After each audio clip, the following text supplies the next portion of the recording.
Dave, John, Shane, Chad,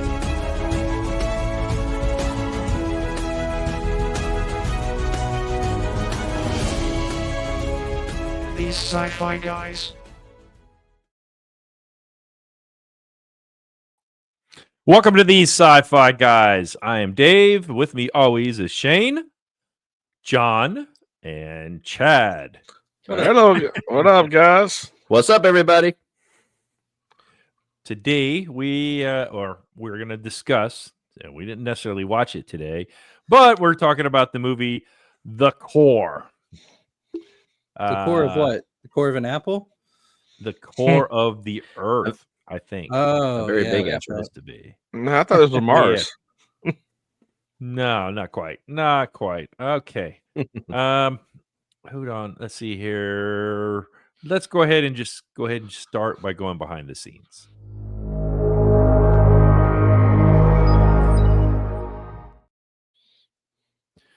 All right, everybody. The Core was a movie. 2003 is when it was released. Science fiction disaster movie, directed by I hope I don't butcher these names. John Amiel. I think that's what his name is. John Amiel. The narrative follows a team of scientists embarking on a daring mission to the Earth center to reactivate its stalled core and prevent global catastrophe. Kind of how we felt watching this movie. Okay, it was this movie actually started in 1997 and underwent several director changes until they finally settled on Mr. Amiel. How do you pronounce that? Amiel? A-M-I-E-L. Amiel. Amiel? I'll say Amiel. I was thinking Amiel. I think it's Amiel. Yeah. So he took the helm in September of 2001. Filming filming locations. Like here's a big one right here. There was one of them. It was right here on the USS Abraham. Very thank you to the U.S. Navy. They actually worked on it. Originally, there was a sequence depicting the Space Shuttle Endeavour. It was actually going to land at LAX, Los Angeles International. However, think about the time when it started. This was 2001. It was 9/11. Happened right after that. So security concerns led to a rewrite. That's why they ended up landing in a river. All right. Upon its release, Rotten Tomatoes says it's 39%. All right. It's so a few things like Roger Ebert says it's a B movie with a tongue planted firmly in the cheek. It's so intentionally bad that it's a hoot. All right. So scientific accuracy. All right. The film faced criticism for its inaccuracies. John was probably going to talk about that because he talked about that 100% and all the other stuff. Okay. The Core was voted the worst of all science fiction films, according to physicist Sheldon Cooper. I mean, There you go. not Sheldon There Cooper. you go. Physicist. Let me see if Bazinga. I can pronounce his name. Bazinga, yeah. Sydney Perkowitz. So basically, he highlighted it as this was a film. This film is an example of an egregious scientific misrepresentation. So he said he thinks that because it was so inaccurate, that is why it was so lackluster at the box office. Speaking of the box office, all right, it had a budget of $60 million. Shane actually sent me something that said 85, and then I did some more research and I found that it was 60. So it actually was a little bit less. So did it make money? John? I would say, listen, I'm usually pretty bad at this, but definitely no. Okay. Chad? No, didn't make no money. Probably Okay. broke even if it did. All right. Well, it grossed $31.1 million in North America, $42.3 million internationally. So Golly. it did make a little bit of money. 73.4 million total. I bet the people that watched it wish they had the money back. Oh, nice. All right, well, let's go with our questions.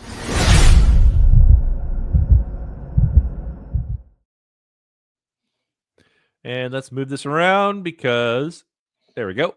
Shane is the one asking the questions. He's the one that picked this movie. So, Shane, knock yourself out. All right, let's fire away. So, our first question is, if you were assigned to restart the Earth's core, is this the plan that you would take? Or if it was not, what plan would you use?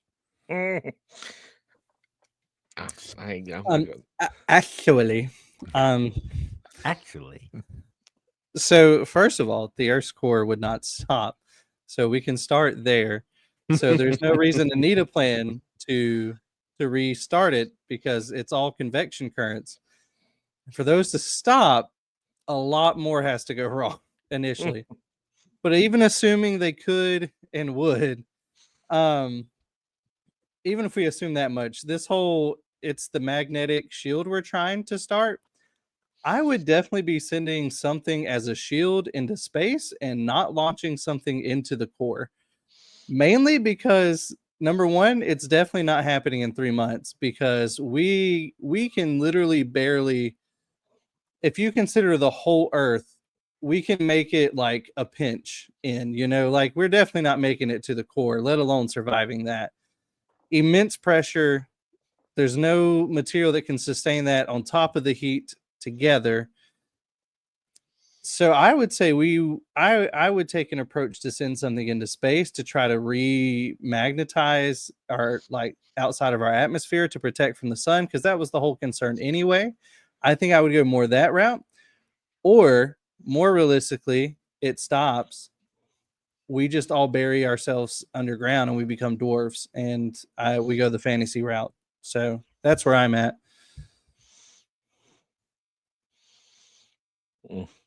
I agree with you there, John. I don't as much as this. If the Earth is moving in making rotations, it's not going to stop. The inside's not going to stop turning. If it was set so it was going to, if it actually happened, I wouldn't go with this plan sending people down in the hole. I'll probably pull out the hat spraying idea of Armageddon, trying to split the find a half brain person, drill it down in the core, and launch the nuke down there. Other than that, save the human life. Yeah, I can kind of see that. I'm not really sure. I think honestly, they would be making an arc to escape the Earth and go somewhere else. Let me see if I can do this here. Can I do this image file? Yeah, let's see here. Oh, can I do it? Oh, it's not gonna let me. Oh, crud. Okay, never mind. I was trying to put a picture up here and it's not letting me. So anyway, yeah, I mean, I honestly think it would be something like that. I really think it would be a way to escape the planet, because we're not gonna, like John was saying, you cannot restart the Earth from inside. Oh, I do have one. Here it is right here. Or we're gonna just send, let me see if it'll pop up. We could just send Superman up and just have it circle around the Earth several times and get it to go start it again. Honestly, a more realistic option. That would be more realistic. That's probably a more realistic option there. Are you talking about the time he stopped time to travel back, or to? We're not going to go there. Not gonna yeah, go really. If that's how time travel worked, sure, why not? But it doesn't work that way. And Yeah. But no, I just, you're not going to go in the center and try to no. I got one of those little floating helmets, that floats around, and it's all magnetism. And John said it the best thing, get some kind of magnet or something that's going to basically get the poles to start working again and to get the Earth to start rotating how it's supposed to. That's the only thing I can think of. I agree with y'all. Good points there. All right, second question. So if you were tasked with doing this, do you think that nations around the world, whether allies or whether rivals or whatever, do you think they would be so quick to work together for this, or do you think there would be a politics and agendas that would get in the way? I don't think it'd be that quick to work together. Not in that short time span as you've seen in this movie. It would have been us trying to find a way to save ourselves, then to market it, to make some kind of the greed factor in it. But then maybe after 4 or 5 months, knowing that, hey, if after about 2.5 months, okay, we need some kind of help. This is what we have. Find somebody to kind of come in the last 6 months to join in. I'm with you, Chad, to a point. I think that when it gets to when they start seeing the consequences of not acting, right now all they had was earthquakes that were kind of abnormal. They had sky that was abnormal. They had birds falling out of the sky. When you start seeing buildings start collapsing, you start seeing, tidal waves, you start seeing, tsunamis that are in places that shouldn't be, like in the Gulf of Mexico, America, whatever you want to call it now, or something like that. I think then you're going to start seeing other countries get involved. Up till that point, no, I think it's going to be no. What is it? What do I get out of it? What does my country get out of it? So, Yeah, I mean, I'm right on track with a lot of that. Honestly, I think one of the most realistic aspects of this film is the whole destiny plan and the whole, well, it's not about who builds it, it's about who builds it first and builds it better. And that whole, oh, what's the MAD acronym? Mutually assured destruction. I think that was extremely realistic, and I think when it comes down to it, I could see, almost another Cold War over something like that, as opposed to actually working together to stop it. I think that seems very realistic to what has happened in the past and could happen overall. This is one of the world working together is probably one of the few things I'm extremely pessimistic about in this world, and I just don't see them doing it. yeah, I mean, it wasn't like The Martian, back when they had in our last show that we did, where we had so many countries getting together and and it was all over the news and everything. And I didn't get that feeling with this movie. I No. got to, just like, oh, we're going to keep everything under wraps when They didn't have America's the one that started it. They didn't have a common buy-in or something to pull the heartstrings. Say, hey, we got to get this person off Mars, or we got to save the Earth because the crown jewel of the Earth is going to be gone. So let's all work together. It wasn't like that. It was just more, I got to fix this. Mm-hmm. Yeah. I agree with Dave that I think that as you see bigger things happening, I think that is when they would kind of come together. But I do think that there would be a lot of political back and forth and everything, kind of like what John was talking about. Maybe even getting into, especially when you're talking about Project Destiny, more of a Cold War kind of thing where you're fighting back and forth for these things. I think that could definitely happen.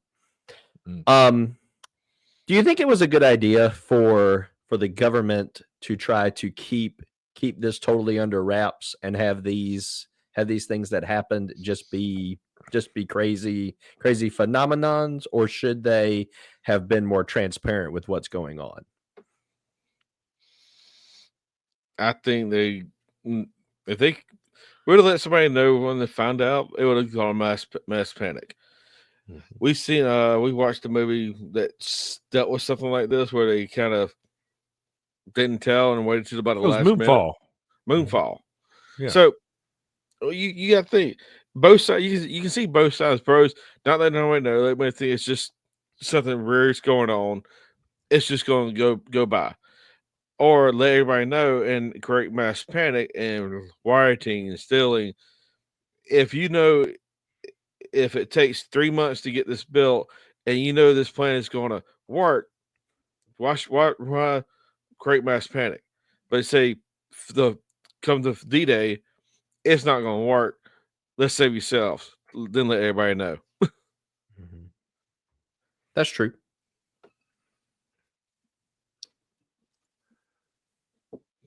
John, what you think? This one's harder for me. I think within the context of the film, I think it was. I don't think it was necessarily the wrong move in terms of like, ignorance is bliss, and if the mass public knows it and then goes into chaos when you could potentially fix the issue before that happens, I think there is some wisdom in not just releasing that information. The only issue I would have if we think about even more modern context, I mean, the film's not even relatively that old, but even technology's advanced so much, man. Social media now, I think half of the world would know within minutes, assuming we still had any communication available that didn't get wiped out through, the magnetic blast and all. Yeah. I think it would be very hard to contain, but I still think there might be some wisdom in that, because there's a lot of stuff even now that I know the government doesn't tell us, and a lot of times it's just better that way. Even thinking about the new F-47 that was released, a lot of people that would freak out if they knew about it too soon, but it's been flying for 5 years and they just told us now. And it's like, okay, whatever, you have this new plane. And so I think there's some wisdom in that. Maybe not the right answer all the time, maybe more difficult nowadays, but some wisdom in it. Maybe not complete wisdom, but at least a little bit. A bit. Well, you got to think the character DJ Crawls, they brought him into as the computer hacker that can plant viruses to scrub the internet for this project. That way, make sure it doesn't get out. If it did get out, their computer, nobody would have known. So they kind of thought on that end too. Yeah, I kind of thought that whole part was unnecessary. I mean, with the phenomenon that was going to happen in the skies and the stuff you saw, I'm surprised an EMP didn't just take out all electronics, during this period. But to get back to the point, I think America wanted to keep it a secret specifically because they're the ones that caused it. True. And they didn't want to announce it to the world. Hey, we messed up, but we're trying to fix it. They would rather just come back and say, oh, by the way, yes, we did this, but we were able to fix it. They'd rather, what's the old saying? It's better to say I'm sorry than it is to get permission sometimes. It's better to ask forgiveness. It's the permission. Yeah, ask forgiveness and ask for permission. So I think it's kind of that's the route that they were going with. Do I think it's realistic, especially here in 2025? No, not at all.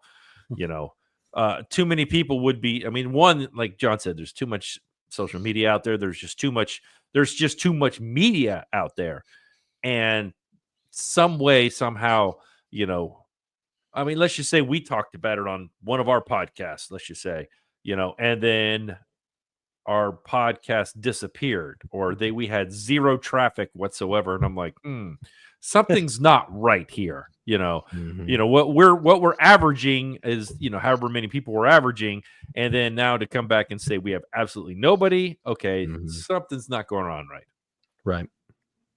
Right. So, final question. This kind of ties into what Chad brought up. Is it possible in today's day and time, is it possible to hack the planet? I want to hear last. Mr. IT. I go last. He'll go last, but I'm looking forward to hearing Mr. IT. Me too. That's his realm. I personally, I think you could put a virus out there. I think that there is a lockdown on certain information. I think of our friends out over in the Far East, and everything that we have, Facebook, Twitter, and all that but they have a government controlled version of it, which only allows certain information. out. So I think the cat is out of the bag right now, but within time, they probably would be able to control the media. Um, I mean, hey, let's just fact check everything. John, what about you? I mean, every system has vulnerabilities. I think this idea of one person hacking all of the internet, I think less possible. I think taking the internet out as a whole is more realistic.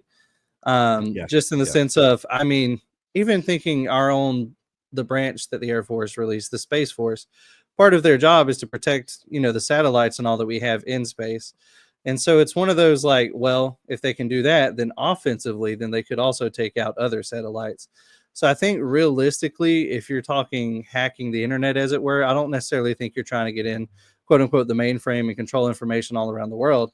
I think you're more so, let's just wipe out the internet for a few days, maybe go down in the ocean, cut one of the fiber lines that connects everything, knock out a few satellites, huge EMP blast across the whole world.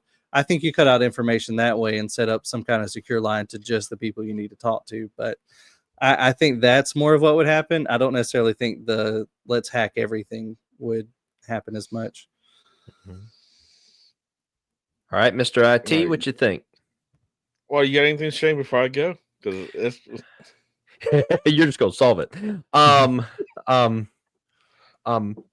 agree. I don't think it's a practical thing. I kind of think it would be one of those things, kind of like John said, you would take it out before you actually controlled it. I think there's too much for one person to try to control. I think it would just be you either wipe it out, which in today's day and time, I don't see how we would function with that. But at the same point, I think it's too much for one person to control. I mean, it's kind of like the old, hole in the dam analogy. Like you plug one up and then another one's going to spring loose. So if you're trying to control the whole internet, you're going to be plugging holes the whole time. And that's because you can also, quote unquote, hack the hack, True. So someone's trying to hack all of it. Well, then they're going to have vulnerabilities. They can't monitor everything at once. So. Right. so in theory, one. Oh, look at the government hacked him. Oh, I'm man. kidding. There he is. There he is. Hey, if that happened, you see me running out of this room, I won't be back. No, go. I'm sorry. Go ahead. I just did that as a joke. Go ahead. That was funny. So- You said in theory. In theory, one person cannot do this. Fold up the gum sheet, blow and dial in and blow in. Those days of fixing a phone for long distance, that didn't work. That was just a little showboat. So in theory, one person cannot. If you had a group, I don't know if y'all remember in the coming into the late 2000, about 2000s, 2015-ish area, where when you start seeing more of WannaCry, I am Legion, the hackers, the hack the planet. It was more. It's not there. It'll be more a group of people to infect different computers. It'll be they could be infecting the computer you're sitting on. You using to do this podcast with, broadcasting out to make sure it stays active. Now, agree with John that if I'm going to take care of the satellite, Space Force takes care of it, then you just help the hackers out. Really, you shut down their internet. So there's. In today's times, to answer your question, Shane, yes, people, not one, you're going to have a legion of hackers to do this. One person cannot do this.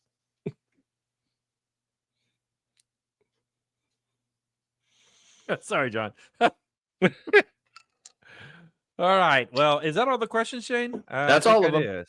That's Yeah. it. Okay. This may be a long segment. All right.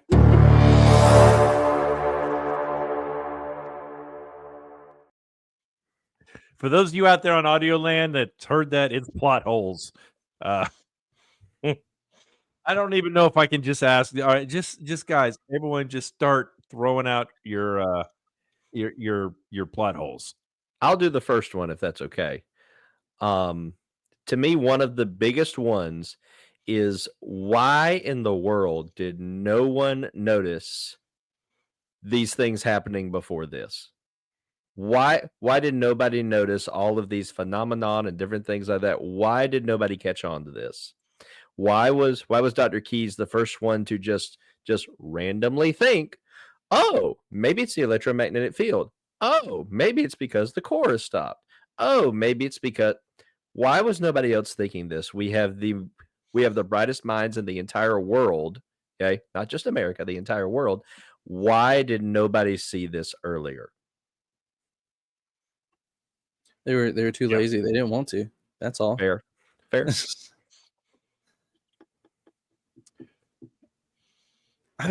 It's so hard to find somewhere to begin on the plot. Yeah. Yeah, I know. I mean, I'm all right. I'll start with the ship. All right. Yeah. Virgil. Let's just go with Virgil. First of all, okay, if somebody had figured out how to make that kind of laser, don't you think it would have been on a tank or something by this point? Oh, yeah. You know. Mm-hmm. That's number one. Number two, a section can be ejected if it gets damaged. Well, it's a long train. What happens if it's the second section? You're going to eject everything Mm-hmm. and then just have the little bit on the front. All right. Power source. What was the power source that was actually running this laser for at least 36 hours straight, if I recall? Who's flying the thing? The commander didn't like his first officer, said she wasn't worth sitting in the right seat or left seat, whatever it was. And, they had to sleep some, again, there's just so many things just with the ship, oh, hey, I got these suits and they're rated at 3,000 and it's 5,000, it's not going to slowly disintegrate. It's going to disintegrate immediately once you get out, Yeah, you're going to Yep. get the can implosion. Yep. Yeah, Gone. I mean, I could go on and on and on and on. I really wanted to talk about the ship a lot because, and let me go ahead and just say this: how in the heck are these people up on the planet talking to them? Yes. Oh, There's You no know? way. There's no way they're going to get radio signals through the Earth's crust and all that other stuff. Now, never mind. I'll wait. Well, say if you had a hard line, you could, but what hard line's going to survive all of that? Right. Mhm. Exactly. you're Oh not. man. Just put the parentheses. The whole movie was a plot hole. The theory behind this is so crazy. It shouldn't. I'll get to on the fit scenes because there's Well, one we're gonna of have a those- lot on that, I'm sure. Yeah. Well, just what is the word? What was the metal? Unobtainium. Unobtainium. Didn't we hear that in a previous movie? We Where did, they but I were just- can't remember what. You are Yeah. absolutely I know. right. And it was let me see if I can pull it up. It was no. It seems like a Spaceballs reference, honestly. Mm-mm. That's pretty close. Well, I remember them saying is when they couldn't figure out a name for something, they just called it unobtainium. It was Avatar. not our first year. No. Yes, Avatar. You're right. Absolutely. Yeah.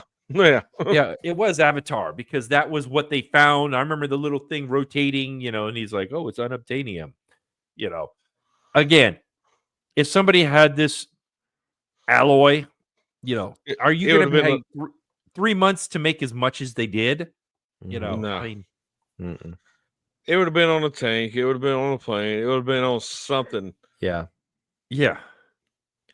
Well, and also Yeah, kind of going back to the ship, also, Dave, like you were talking about, what was his name? The scientist who was out in the desert. What was his name? Braz? Anyway. Yeah. What was Yeah, he his was- point in having this ship if we didn't know what was going on anyway? He had apparently been working on this ship for 20 years or something like that. 30. What, 30 years? Mhm. So what was the point of having it? Was he just thinking, well, I might need a ship to go down to the Earth's core one day? That was very much a random thing. I was thinking it could have been where it was he was working on something. Think about it. If they could have a ship that can burn ground, go down far enough to and you can trench through to your enemy. If you're fighting a war, get behind enemy lines and pop up right there instead of full frontal. Yeah. It was just very random. Very random. Mhm. Man, Oh, the and then- return trip also absolute garbage. There's no chance. Yeah. After they Oh, yeah. jettisoned all their fuel, they're dead. Mhm. They're Yeah. just there. They're gonna die. Yeah. Like there's no other way. Yeah, Mhm. and then the Navy gets down there 500 feet, and then they're able to attach the 800 cords, feet. or 800 feet. 800 feet. And who's going down there to do that? You can't have divers; they can't Mm-mm. last. The pressure's too much. I don't think submarines. I mean, they may be able to, but a submersible with arms and everything. I mean, just I don't know. Again, What's the Titanic civilian sub? oh yeah, Mhm. oh yeah. Yeah. Well, that one wasn't built right. So No, still. yeah, I mean, I just it's funny when you go onto IMDb and there's all kinds of stuff. Mhm. Like someone says, hey, when they're stuck in the geode and realize the lava is going to reach them, there's no reason they can't just retreat inside the ship and let the lava melt the thing, so then they can go True. Yep. instead of having to go out there and cut everything. Right. So I mean, yeah, I think I mean is I think we've kind of beat this thing to death. Yeah. So okay, here we go. Let's rate it.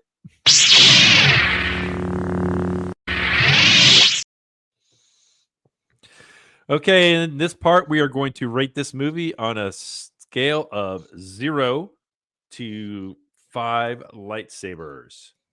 John, why don't you start? Oh boy. Rife with scientific inaccuracy. Off the rails almost the whole time. I feel like just throwing stuff out there to throw stuff out there.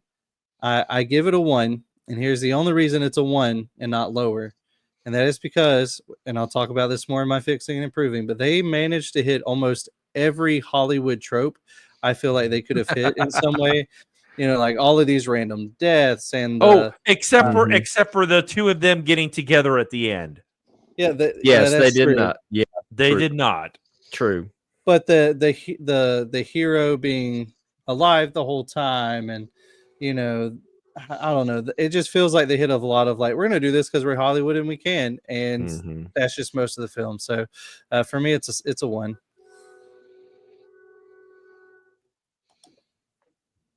I hear a train. Is that mine? No, that's mine. I'm right That's next you. to it. Yeah. Okay, I was like, I hear a train. I love trains. So I okay, just yeah. All right. Let's see. Shane, you pick this. What are you rating it as? Okay, so obviously we have talked about this a lot. It's pretty much a plot hole from the beginning to the end,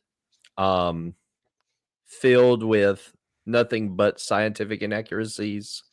Very weak storyline. You did kind of care about the characters as you went through and everything like that. It felt very rushed as far as character development. I would have liked to have seen a little bit more. We'll say the music was pretty good. I've heard better, obviously, but not bad. So the composer actually was a guy named Christopher Young, and funny story, he actually is best known for writing music for horror movies. He wrote things for like The Grudge, The Exorcism of Emily Rose, few others like that. But anyway, what I'll say is that with this movie, it is one that I have watched several times. Always liked it. It was entertaining for what it was. When I looked at it through this lens, it dropped me down a lot with it from what I thought thought was an okay movie to not really so much. But I would watch it again. It's entertaining. It's entertaining. So I'm gonna go just a little bit higher than John and give it a 1.5. All right, 1.5 to John's 1. Chad, how about you? Well, to quote Billy Madison, what I just watched it decreased my ability to learn. So I am sorry. Oh, wait a minute, This- wait a minute. Here, I here, think- this is what you want to have. Yeah. What you just said is one of the most insanely idiotic things I have ever heard. Everyone in this room is now dumber.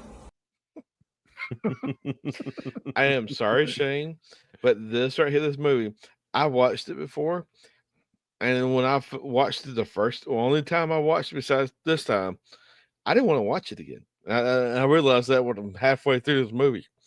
It's got good actors. It's got it going for it. Other than the few little carrying scenes where you losing Sarge and little odds and clips you can find on the internet. I'm not going with the 1. I'm not going with the 1.5. It's a half a lifesaver. I am sorry. That's fair. That's fair. Now for me. I'm kind of on the same boat as Chad. You know, it was all over the place. Unlike Chad, I didn't care for the actors. I thought they were all, I don't know, just. I liked the guy that built Virgil, the black guy. I cannot think of his name. He was like the only character I really felt connected to and enjoyed. I go back and I'm looking at what I rated some of our other movies this year, and my lowest movie that we rated this year has been Doom. And this kind of reminds me of Doom. It really does, you know. I'm not gonna go lower than Doom. I'm not gonna go higher. I'm gonna probably do the same, which was a half of a lightsaber. The same as Chad, you know. I just went with a half just because I think Shane says it a lot of times. I think he said one of the best things that I've heard is the potential was there to have a good movie. Mm-hmm. But if a movie is designed to be about scientific principles, those need to be correct. Yes. So Yes. if they're not correct or even entertaining somewhat, you know, call it like it is. Okay, they're going to the center of the earth to find an element or something. Oh, let's just go to fixing or improving. Here, let's just do that.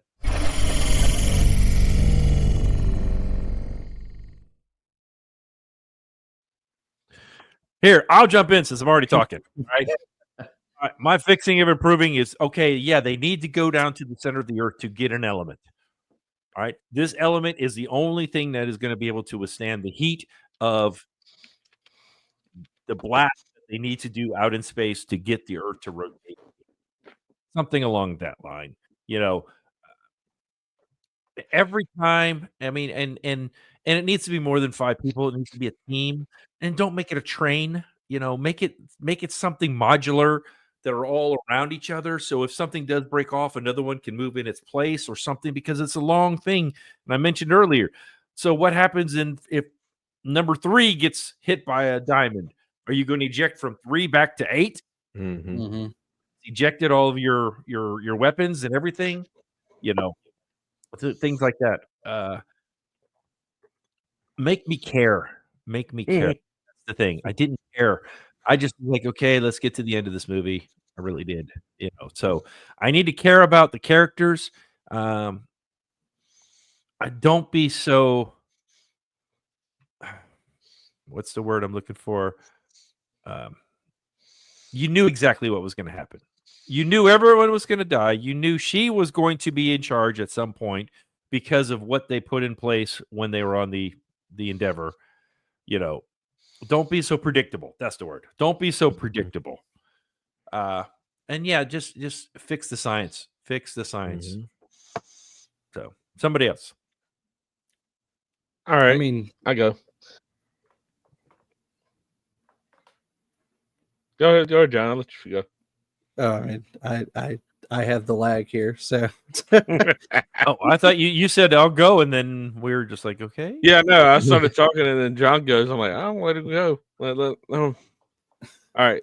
So, yeah. Okay, Chad, go.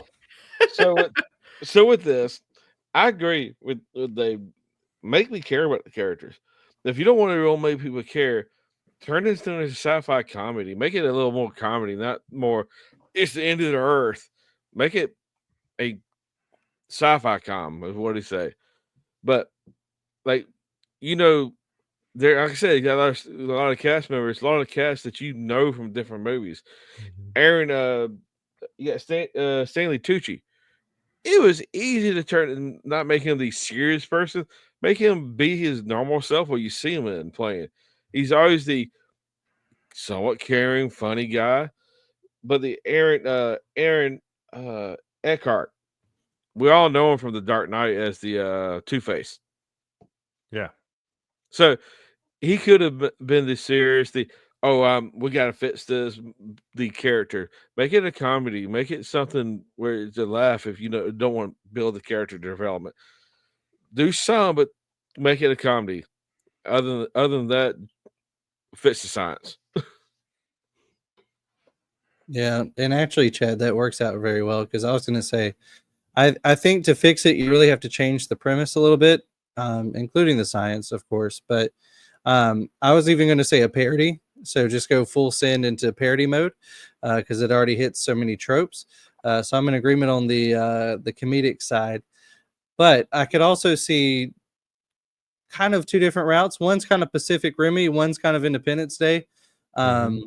I could definitely see them like, oh, it's actually an alien attack from the core, or an alien has stopped the core. Maybe some ancient alien that's been there for centuries, and it for some reason it chose to stop the core. It reveals itself, something happening on the surface. I don't know. You could come up with some kind of storyline there, and then they need to go down in order to stop it.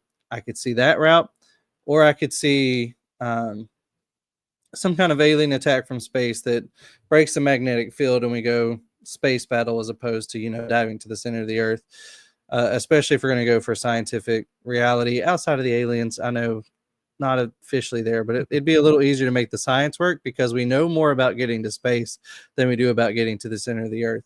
And if we're going full scientific accuracy like we tried to here, then let's go for it in either direction. So but yeah, I say alien from the deep that got woken up, or I say alien from space that attacked our magnetic field and left us vulnerable to the sun.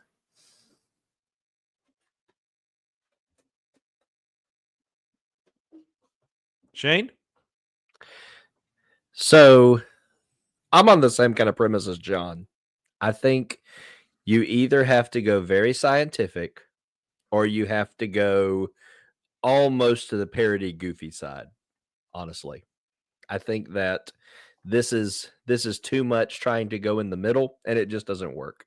You are way off on all the scientific principles, but you're still trying to be very serious, and it just doesn't work. And I just think you need to, as they say, find a lane, pick a lane, and just go with it. You either go extra goofy and parody, almost a Spaceballs kind of thing, or you go to a very serious, very scientific, kind of like The Martian was. And I feel like they were very much in the middle, and it just didn't work. I can see that for sure. Direct to Enterprise. Please contact us. Tell us if you agree with our ratings, or how you would fix or improve this movie, or if there's a movie that you would like us to review. The easiest way to do that is if you're watching us on YouTube is to comment below. For those of you that are audio-only listeners, you can reach us on either X or Facebook at TheseSciFiGuys. Or you could email us, TheseSciFiGuys@gmail.com. Well, man, what a movie. I really was. I own it. I went ahead and bought it specifically for this. Some of these I find them on eBay, and I'm like, oh, okay, it's cheap, so I'll buy it and watch it. it's cheaper than doing that than trying to rent it or whatever on Amazon Prime or any of these other places or Apple, and some of these. This one is the next movie that we're doing. I think is going to be very difficult for anyone to find because it is a B movie. I just want to throw it out there. It's a B movie. I think it's a B movie. It's got some great actors in it, and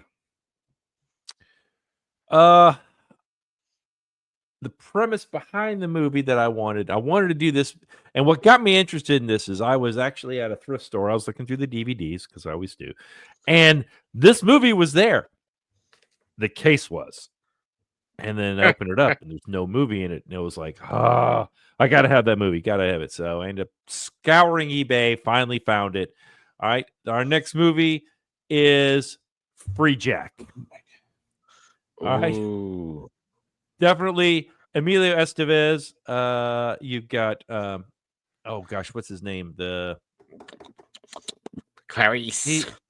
He played the Silence of the Lambs. Hannibal Lecter. Anthony Hopkins is in there.